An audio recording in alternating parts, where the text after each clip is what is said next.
దేవునికి మహిమ కలుగును గాక. ప్రభు అయిన యేసుక్రీస్తు నామములో అందరికీ కూడా వందనాలు, శుభాలు తెలియచేస్తున్నాను. ప్రేమైన దేవుని బిడ్డలారా, మీరందరూ కూడా దైవ యొక్క భక్తి విషయంలో బాగున్నారా? ఆత్మ సంబంధమైన విషయంలో బాగున్నారా? మీరందరూ కూడా దినదినము మనమంతా కూడా ఆత్మ సంబంధమైన దేవుని యొక్క విషయాలలో ఎదగాలని, అభివృద్ధి పొందాలని, బలపడాలని దేవునికి ప్రార్థన చేస్తున్నాం. ఒక వచనాన్ని చదువుకొని ధ్యానం చేద్దాం. ప్రేమ దేవుని బిడ్డారా,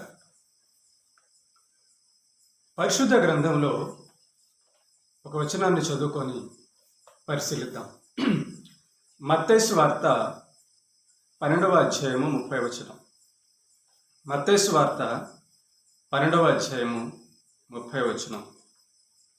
నా పక్షమున ఉండని వాడు నాకు విరోధి, నాతో కలిసి సమకూర్చని వాడు చెదరగొట్టువాడు. చదవబడిన యొక్క లేఖన భాగాన్ని మనం గమనిస్తే, నా పక్షమున ఉండని వాడు నాకు విరోధి అంటున్నాడు దేవుడు, యేసు ప్రభు. నా పక్షమున ఉండనివాడు. యేసు ప్రభు పక్షాన ఉండకపోవడం అంటే ఏంటి? లేదా యేసు ప్రభు వైపు ఉండడం అంటే ఏంటి? ఆలోచిస్తే, యేసు వైపు ఉండడం అంటే సాతాను వైపు లేకపోవడం. యేసు వైపు ఉండడం అంటే నీతి పరిశుద్ధత వైపు ఉండడం. యేసు వైపు ఉండడం అంటే నిజం చెప్పడం. యేసు వైపు ఉండడం అంటే న్యాయంగా ఉండడం. యేసు వైపు ఉండడం అంటే దేవుణ్ణి ప్రేమించేవారుగా ఉండడం. యేసు వైపు ఉండడం అంటే ఆయన ఏం చెప్తాడో దాన్ని కాదనక చేసేవారుగా ఉండడం. యేసు వైపు ఉండడం అంటే యేసు ఏం చెప్తాడో, ఏ కార్యాలైతే చెప్తాడో, ప్రేమ దేవుని బిడ్డలారా, ఆ యొక్క కార్యాలన్నిటి కూడా ఆయనను ప్రేమించి, ఆయనను నమ్మి, ఆయనతో ఉండాలనుకొని, ఆయన చేసిందే మంచిదనుకొని ఉండడం. కాబట్టి ఎవరైతే యేసు వైపు ఉంటారో, దేవుని వైపు ఉంటారో, వారు దెయ్యం వైపు లేనట్టే కదా.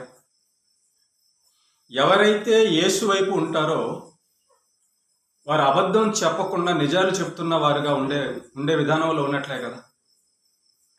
ఎవరైతే యేసు వైపు ఉంటారో వారు దేవుణ్ణి నమ్మేవారుగా, విశ్వాసులుగా ఉండేవారుగా ఉన్నట్లుగా అర్థం కదా. కాబట్టి నాతో కలిసి సమకూర్చని వాడు చెదరగొట్టువాడు అన్నాడు. నిజమే. యేసు వైపు ఉంటే,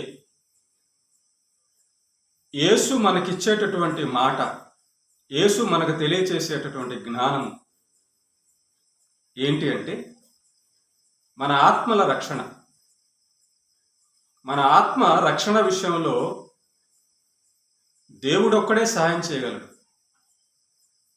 మన ఆత్మ రక్షణ విషయంలో దేవుడు ఏం చెప్పాడో అది చేస్తేనే మన ఆత్మ రక్షణ అవుతుంది. దేవుడు ఏం చెప్పాడో అది మాత్రమే నరకానికి వెళ్తున్న సాతాను అధీనంలో ఉన్న వారిని రక్షించడానికి దేవుని యొక్క మాట మాత్రమే ఉపయోగపడుతుంది, ఆత్మల రక్షణ కొరకు. కనుక యేసు వైపు ఉన్న శిష్యులు 12 మంది, యేసుతో ఉన్న శిష్యులు 12 మంది అపోస్తలులు, వారు యేసు చేసినట్లుగా బ్రతకడం వలన క్రైస్తవులు శిష్యులు అనబడ్డారు. శిష్యులు క్రైస్తవులు అనబడ్డారు. క్రీస్తును ధరించుకున్నారు, క్రీస్తు వైపు ఉన్నారు, క్రీస్తు కొరకు పనిచేశారు, క్రీస్తు కొరకు చనిపోయారు. క్రీస్తు చెప్పినట్లుగా అనేక ఆత్మల రక్షణలో వాళ్ళు తమ జీవితాలను త్యాగం చేశారు. ఇది యేసు వైపు ఉండడం అంటే. టోటల్గా ఈ లోకానికి దూరంగా ఉండడం యేసు వైపు ఉండడం. సాతానుతో కలవకుండా ఉండడం యేసు వైపు ఉండడం. ప్రేమ దేవుని బిడ్డలారా, యేసు వైపు ఉంటే మనకు సాతాను విరోధిగా ఉంటాడు. మనం సాతాను వైపు ఉంటే దేవుడు మనకు విరోధిగా ఉంటాడు. అదే మాట అక్కడ అంటున్నాడు కదా, నా పక్షమున ఉండని వాడు నాకు విరోధి. దేవుడికి విరోధి ఎవరు? సాతానే కదా. దేవుడికి విరుద్ధమైనది, నచ్చనిది ఏంటి? పాపమే కదా. కనుక సాతాను దేవునికి ఎందుకు విరోధి అయ్యాడు అంటే, దేవుడి ఆజ్ఞను అతిక్రమించాడు. వాడు ఆశించకూడనిది ఆశిస్తాడు, చేయకూడనిది చేశాడు, ఆలోచించకూడనిది ఆలోచించాడు. మారు మనసు పొందడానికి, పశ్చాత్తాపం పొందడానికి, బ్రతుకు సరిదిద్దుకోవడానికి వాడు ఇష్టపడ్డాడు. కాబట్టే దేవునికి సాతాను విరోధి అయ్యాడు. కనుక ప్రేమ దేవుని బిడ్డలారా, దేవుని వైపు మనం ఉండడం అంటే దేవుడు చెప్పినట్లుగా ఉండడం అంటే, సాతాను వైపు ఉండకపోవడం, నిజం మాట్లాడడం, అబద్ధం మాట్లాడకుండా ఉండడం, సువార్త ఆత్మల రక్షణ కొరకు సువార్త చేయడం, ప్రార్థన జీవితం కలిగి ఉండడం, వాక్యాన్ని చదవడం, వాక్యాన్ని ప్రకటించడం అనేకులకు, ఇవన్నీ కూడా దేవుని వైపు ఉండడం. కనుక కష్టమైన నష్టమైన ప్రేమ దేవుని బిడ్డారా, దేవుని వైపే ఉండాలి మనం. అప్పుడే దేవుని వైపు మనం ఉండగలం. దేవుడి వైపు ఉండడం అనేది జరుగుతుంది. కనుక అపోస్తలులను కూడా మనం గమనిస్తే వాళ్ళందరూ కూడా తమ యొక్క ప్రాణము చివరి దినము వరకు కూడా, పోయే వరకు కూడా యేసు వైపే ఉన్నారు. పరదేశికి వెళ్ళే వరకు కూడా యేసు వైపే ఉన్నారు. కనుక శాశ్వతమైన రాజ్యంలో యేసుతోనే ఉంటారు. మనం కూడా ఈ భూమి మీద బ్రతికినంత కాలము కష్టమైన నష్టమైన యేసు వైపే ఉండాలి. ఆయన మనతో ఉంటే మనకు మేలు, మనం ఆయనతో ఉంటే మనకు మేలు. మనం ఆయన చెప్పింది చేస్తుంటేనే మన జీవితానికి మేలు. ఆయన మనకు ఉంటే ఆయన శక్తి మనల్ని కాపాడుతుంది. మానవ బలం ఎంత, మానవ జీవితం ఏ పాటిది. కనుక ప్రేమ దేవుని బిడ్డారా, యేసు పరిశుద్ధుడు, యేసు ప్రేమ కలిగిన వాడు, మన బాధలు అర్థం చేసుకునేవాడు. యేసు మన జీవితాన్ని నిలబెట్టేవాడు, నిలబెట్టినవాడు. పరలోకపు మహిమ వీడి ఆ యొక్క కలవరి శిలువలో తన యొక్క ప్రాణం పెట్టినవాడు, మనందరి కోసం తగ్గించుకున్నవాడు. ప్రేమామయుడు యేసు ప్రభు. ఆయన మాట తప్పనివాడు. ఆయన ఎల్లప్పుడూ కూడా మంచే చేసేవాడు, శాశ్వతంగా ఉండేవాడు. కనుక అలాంటి దేవుని వైపు, అలాంటి యేసు ప్రభు వైపు మనం ఉండడం అనేది మనకు మేలు. ఒకవేళ మనము సాతాను వైపు ఉంటే మన జీవితం చెడిపోతుంది. సాతాను వైపు ఉంటే మన జీవితము నరకానికి వెళ్ళే పరిస్థితి వస్తుంది. సాతాను వైపు ఉంటే మనం అనేకులకు ప్రమాదకారులుగా మారిపోతాం. కనుక హెచ్చరిక, ఎవరు కూడా సాతాను వైపు ఉండకూడదు. దేవుని వైపే ఉండాలి, మంచి వైపే ఉండాలి, నలుగురికి మంచి చేసే వైపే ఉండాలి.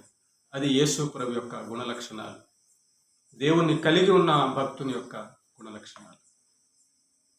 అయితే దేవుడి కోసం ఎవరైతే దేవుడి వైపు ఉంటే కష్టాలు వస్తాయి, నష్టాలు ఉంటాయి, బాధలు ఉంటాయి. అయితే ఎవరైతే దేవుని వైపు ఉన్నారో, యేసు వైపే ఉన్నారో, వారందరినీ కూడా ఆదరించేది దేవుడే, వారందరినీ బలపరిచేది దేవుడే. కనుక ఆదరణ, బలం ఇచ్చే దేవుడు మనకు ఉండగా, దేవుడు మన పక్షమున ఉండగా ఇక మనకు విరోధి ఎవడు ఉండడు. కనుక మనం యేసు పక్షాన ఉంటేనే, యేసు వైపు ఉంటేనే మన జీవితాలకు అన్నిటి కూడా మనశ్శాంతి ఉంటుంది, మన ఆత్మల రక్షణ ఉంటుంది, మన కుటుంబాలు బాగుంటాయి, మనకు ఆరోగ్యం ఉంటుంది, మనకు అన్ని విషయాల్లో, పరలోకం వెళ్ళడానికి కావాల్సిన అన్ని విషయాలు, భూమి మీద జీవించడానికి కావాల్సిన అన్ని విషయాల్లో దేవుని యొక్క తోడు ఉంటుంది. ఈయన నా ప్రియకుమారుడి నందు నేను ఆనందించుతున్నానని దేవుడు యేసు ప్రభువు చూసి చెప్పాడు. కనుక మనం కూడా యేసు వైపు ఉంటే, దేవుడి వైపు ఉంటే ఆయన మనల్ని చూసి ఆనందించేవాడుగా ఉంటాడు, మన జీవితాల్లో సంతోషాన్ని ఇచ్చేవాడుగా ఉంటాడు. ప్రార్థించాడు. కృపగలిగిన మా కన్న తండ్రి, అవును తండ్రి, నీ వైపు ఉండడమే మాకు మేలు.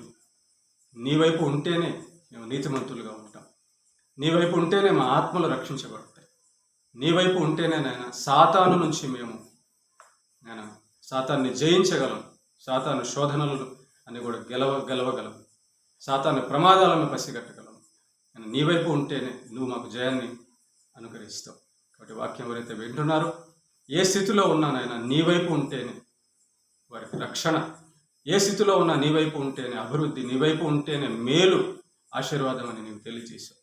ఇప్పుడు మమ్మల్ని అందరినీ ప్రభు నీ పక్షాన నీ పాదాల దగ్గర ఎల్లప్పుడూ నిలబెట్టి బలపరిచి నీ కృపతో ముందుకు నడిపించమని, అన్ని విషయాల్లో సహాయం చేయమని, ఆరోగ్య విషయంలో, ఆర్థిక విషయంలో, ఆత్మ సంబంధమైన ప్రతి విషయంలో సహాయం చేయమని క్రీస్తు యేసు పేట ప్రార్థిస్తున్నాం. ఆమేన్.